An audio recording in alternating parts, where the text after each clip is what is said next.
La i20, c'est la citadine de Hyundai, concurrente des Clio, 208 et Fiesta par exemple.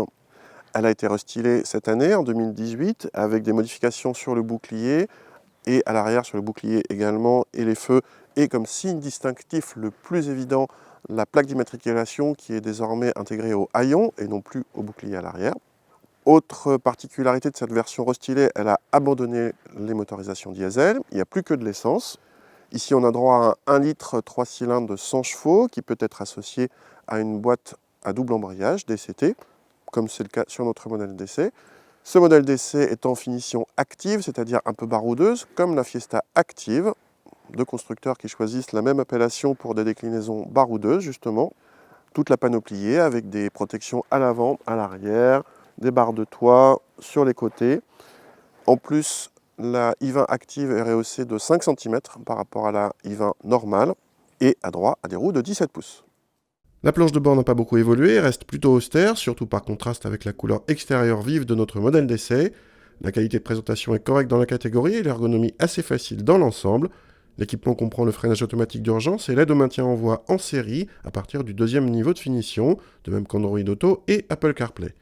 Curieusement toutefois, l'accès à bord et démarrage main libre est absent de la finition active, alors qu'il est présent sur la finition créative vendue au même prix. À l'arrière, l'habitabilité est dans la bonne moyenne de la catégorie, mais la i20 marque un gros point avec l'un des plus grands coffres de sa catégorie, selon nos mesures. Globalement, le restylage n'a rien changé sur le plan technique, mécanique. On retrouve le même 3 cylindres 1 litre de 100 chevaux qu'auparavant.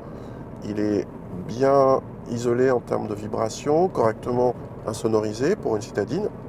Il reprend agréablement à partir de 2000 tours, monte jusqu'à 6000 tours sans problème, même si ça ne sert pas à grand chose. Il vaut mieux le conduire plutôt à bas et moyen régime. Les performances ne sont pas folichonnes, évidemment, on a 100 chevaux, mais globalement c'est suffisant. Et en tout cas par rapport aux versions inférieures, on a beaucoup plus de couple avec des relances beaucoup plus agréables grâce au turbo. La boîte double embrayage ici, globalement ça va, elle est quand même assez lente pour une boîte double embrayage. Bon, rien de bien méchant, il n'y a pas de prétention sportive, mais avec une telle technologie, on attendait un petit peu mieux. À noter un petit à-coup lors de l'intervention du stop and start au redémarrage lors des feux rouges par exemple, mais à part ça, il y a globalement une bonne douceur d'utilisation. Côté châssis, pareil, rien de changé. On a une voiture qui est plutôt confortable, plutôt dynamique aussi, c'est un bon compromis. Cette version active a des roues de 17 pouces, donc c'est peut-être un petit peu moins confortable que les versions i20 normales en roue de 16 pouces, sans être plus dynamique, puisque la voiture est plus haute. Mais globalement, c'est quand même un bon compromis. Cette i20 fait bien le travail qu'on lui demande, sur ville comme sur route. Côté tarif, la i20 Active est vendue au même prix que la i20 Créative, les deux constituant le haut de gamme de la citadine. Ces deux versions ne sont disponibles qu'avec la motorisation 100 chevaux pour l'instant et dépassent les 20 000 euros. A noter que la boîte double embrayage est facturée 1200 euros, soit encore moins cher que chez Dacia où la boîte d'essai du Duster coûte 1300 euros en option. Du coup, c'est dans cette version avec boîte double embrayage que la i20 est la plus intéressante.